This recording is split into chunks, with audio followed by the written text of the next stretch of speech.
کہ جس کو عمران خان صاحب کے کردار کشی کے حوالے سے جو کیس سب سے زیادہ اٹھایا جاتا تھا یا عمران خان کے کریکٹر کے اوپر انگلیاں اٹھتی تھی، تو وہ ذرا آج پھر جو ہے وہ اڑ گیا ہے۔ ناظرین کرام، اس کے بعد جو دوسری بڑی ڈیولپمنٹ ہے، اس حوالے سے رات گئے تمام چیزیں جو ہیں وہ بدل گئی، اور وہ ہے فرحاد جو صحافی ہیں، شاعر ہیں، اور ان کے حوالے سے آپ کو پتہ ہے کہ کل جسٹس محسن اختر کیانی نے بڑے سخت ریمارکس دیے، لیکن آج کیونکہ ریالٹی آپ کے سامنے رکھنی چاہیے، میں نے بھی کہا کہ ان جیسے ججز کے ساتھ جو ہے وہ قوم کو کھڑے ہونا چاہیے، تو ناظرین کرام رات میں بہت سی چیزیں چینج ہو گئی۔ آج بلوچ طلبہ جو ان کی بازیابی کے حوالے سے کیس تھا، اس میں بڑے ہلکے ریمارکس سے محسن اختر کیانی کے کہ جناب ہم ایجنسیوں کے خلاف نہیں ہیں یا ایجنسیوں کے کام کرنے کے اس میں رکاوٹ نہیں ڈالنا چاہتے، لیکن ہم چاہتے ہیں کہ ایجنسیاں جو ہیں وہ آئین اور قانون کے مطابق کام کریں، تو اس سے تو کوئی بھی جو وہ اختلاف نہیں کر سکتا۔ تو ناظرین کرام، کل جو کہا جا رہا تھا کہ جناب میں دونوں سیکٹریز کو طلب کر لیا ذاتی حیثیت میں، اور دونوں سیکٹریز جو ہیں وہ طلب ہوں اور وہ عدالت پیش ہوں، نہیں تو اس کے بعد وزیر اعظم کو بلائیں گے، ڈی جی ایس سی کو بلائیں گے، ڈی جی ایم آئی کو بلائیں گے، ہر صورت جو ہے وہ بندہ آنا چاہیے، تو آج ناظرین کرام جسٹس محسن اختر کیانی، مجھے نہیں پتا ان کو کیا مجبوری ہوگی، لیکن وہ تمام چیزیں جو ہیں وہ دم توڑ گئی۔ ہمیشہ کی طرح جیسے عمران ریاض کیس میں اگر میں آپ کو مثال دوں، سب سے پہلے میں آپ کے سامنے رکھتا ہوں، پھر اس کو انالائز کرتے ہیں۔ ناظرین کرام، جب آج سماعت کا آغاز ہوا تو جو اٹارنی جنرل ہیں انہوں نے کہا کہ 1 ہفتے کا وقت دے دیں، تمام کوارٹرز کی جانب سے یقین دہانی کرواتا ہوں کہ احمد فرحاد کو ہر طرح کے وسائل بروئے کار لا کر 1 ہفتے میں بازیاب کرا لیا جائے گا۔ یعنی کہ وقت لیا جاتا ہے، اب ڈیفینیٹلی کچھ چیزیں ہوتی ہیں، کوئی رکھ رہا ہوتا ہے، کوئی فارمیلٹیز ہوتی ہیں، ایک دم سے بندہ آ جائے تو پھر وہ اب جو کہہ لیں کہ چیزیں اب چھپی تو نہیں ہوئی، سب عیاں ہے، واضح ہے۔ تو ناظرین کرام، انہوں نے کہا کہ انہوں نے منصور جو اٹارنی جنرل منصور عثمان عوان ہیں، انہوں نے عدالت سے بازیابی کے لیے 1 ہفتے کا وقت مانگا، بار بار انہوں نے کہا کہ یقین دہانی کروائی کہ کوئی شخص جو ہے وہ اب لاپتہ نہیں ہوگا، اور جسٹس محسن اختر کیانی نے کہا اب یقین دہانی نے کہا کہ آپ کی یقین دہانی کیا تمام کوارٹرز کی جانب سے ہے، آپ نے یقینی بنانا ہے کہ کوئی شخص لاپتہ نہ ہو، آپ نے یہی بیان سپریم کورٹ میں بھی دیا، اگر بازیابی نہ ہو سکی تو یہ ریاست کی ناکامی ہوگی۔ اس کے بعد ناظرین کرام، اس حوالے سے ایمان مزاری نے کہا، انہوں نے کہا کہ ہمیشہ جو ہے وہ اسٹیریوٹائپ بیانات عدالت میں دیے جاتے ہیں، کرنل ریٹائر انعام الرحیم کو بھی آئی ایس آئی نے اٹھایا اور پھر مکر گئے، لیکن بعد میں معلوم پڑا کہ وہ آئی ایس آئی کے پاس ہی تھے، کم از کم کسی شخص کو ٹریس کرنا تو ریاست کی ذمہ داری ہے۔ اس کے بعد ناظرین کرام، اس کیس کے اندر جو ہے وہ 24 مئی تک کا وقت دے دیا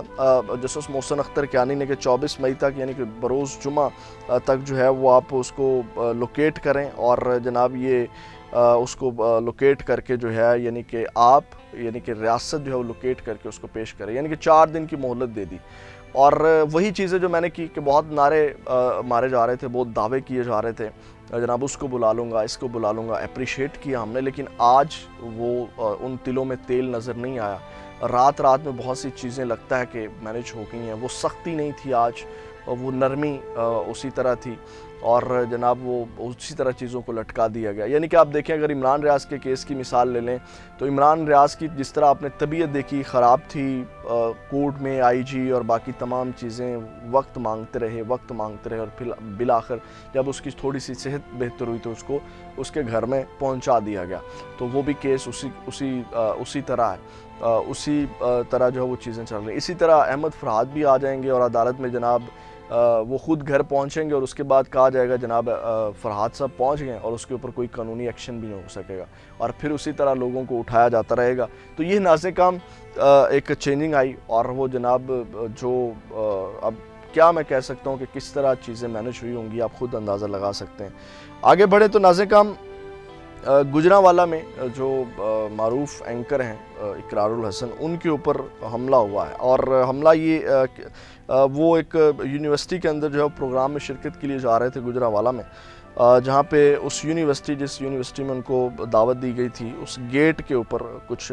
نوجوان جو ویڈیو میں بھی نظر آ رہے ہیں، وہ ان کی گاڑی کے اوپر پتھراؤ ہوا اور وہ تمام چیزیں شروع کر دیتے ہیں۔ اس کی گاڑی بھی اقرار کی کافی ٹوٹ پھوٹ گئی۔ اقرار الحسن جو ہیں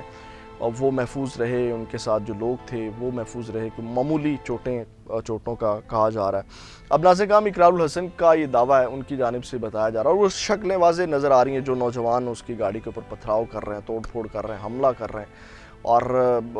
تحقیقات ہونی چاہیے۔ اور ان کا یہ کہنا ہے کہ جناب آپ کو پتہ ہے کہ حق خطیب کے ساتھ ان کی اس وقت جو ہے وہ چل رہی ہے، دشمنی کہہ لیں چل رہی ہے، یا ایک جنگ چل رہی ہے۔ وہ کہتے ہیں کہ ان کی جانب سے یہ حملے کروائے گئے، اور وہ طلبہ جو ہیں، وہ جو نوجوان ہیں، طلبہ تو نہیں میں کہوں گا، وہ جو حملہ کرنے والے ہیں، ان کی جانب سے حق خطیب کے حق میں جو ہے وہ نعرے لگائے جا رہے تھے۔ تو یہ ناظرین کرام آج معاملہ پیش آیا، اور میرا خیال ہے کہ اقرار الحسن کو جب ان کا یہ معاملہ چل رہا ہے حق خطیب کے ساتھ، آپ کو یاد ہوگا ناصر مدنی کو بھی پھینٹی لگوائی تھی حق خطیب نے، اور پھر وہ انہوں نے گھر آ کر کے معافی بھی مانگی تھی۔ تو ان کا نیٹ ورک بہت وسیع ہے، اور اقرار الحسن کو جو ہے وہ اپنی احتیاط اور سیکیورٹی کے ساتھ نکلنا چاہیے جب یہ معاملہ چل رہا ہے۔ آج تو وہ بال بال بچ گئے ہیں، اللہ پاک ان کو آگے بھی جو ہے وہ اپنی حفاظت میں رکھے، لیکن ان کو کیئر کرنی چاہیے۔ یہ ناظرین کرام اب تک کی عام اپڈیٹ سے اپنا بہت زیادہ خیال رکھے گا۔ پاکستان زندہ باد۔